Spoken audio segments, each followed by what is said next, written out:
जो देशभक्त थे वो जंग में गए, जो गद्दार थे वो संघ में गए। आज ही आरएसएस 100 साल का हो चुका है, मगर इन 100 सालों में इन्होंने एक भी काम ऐसा नहीं किया जिससे देश को नुकसान छोड़ फायदा हो। 1942 में अंग्रेजों भारत छोड़ो आंदोलन के समय जब पूरा देश जेल जा रहा था, तब आरएसएस इस आंदोलन को दबाने में अंग्रेजों की मदद कर रहा था। आरएसएस वो संगठन है जिसका एक भी नेता आजादी की लड़ाई में जेल नहीं गया। ये वो संगठन है जो भगत सिंह, चंद्रशेखर आजाद और महात्मा गांधी जैसे क्रांतिकारियों को अराजक कहकर ब्रिटिश शासन के पक्ष में काम करता रहा था। ये वो संगठन है जिसने हिंदुओं और मुसलमानों का सांप्रदायिक विभाजन कर देश को 2 टुकड़ों में बांटकर खोखला किया। ये वो संगठन है जिसके हाथ महात्मा गांधी के खून से लाल हैं। ये वो संगठन है जिसके तथाकथित वीर अंग्रेजों के घोषित गुलाम थे। ये हमारे देश का दुर्भाग्य है कि यहाँ आरएसएस जैसे सांप्रदायिक और नफरती संगठन के कार्यकर्ता सीधे तौर पर सरकार चला रहे हैं। जो लोग संविधान की जगह शुरू से मनुस्मृति की वकालत करते रहे हैं, अब वही लोग हमारे देश में मुख्यमंत्री और प्रधानमंत्री बन रहे हैं। ऐसे में उनसे सामाजिक, राजनीतिक और आर्थिक न्याय की उम्मीद कैसे करें?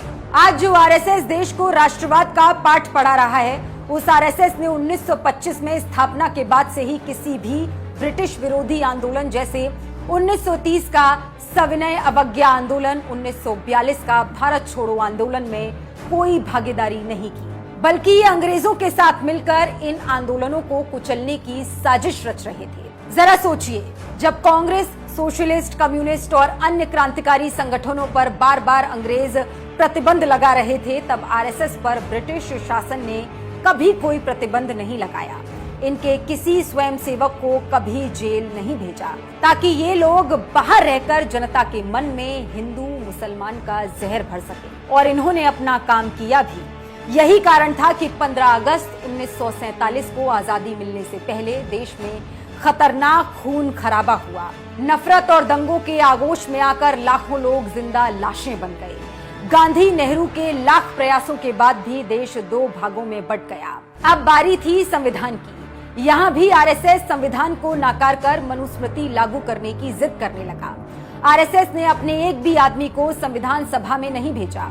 आरएसएस ने हमारे राष्ट्रीय ध्वज तिरंगे का अपमान किया, उसे हानिकारक बताया। आरएसएस के मुख्यालय पर 52 साल तक भारत का तिरंगा झंडा नहीं फहराया गया। इन्होंने खुलकर आरक्षण और संविधान का विरोध किया, मगर देश की जनता ने तब आरएसएस के सारे मंसूबों को नकार कर इन्हें अप्रासंगिक बना दिया। इससे खार खाकर आरएसएस के नाथूराम गोडसे ने बूढ़े राष्ट्रपिता महात्मा गांधी की गोलियों से छलनी कर हत्या कर दी।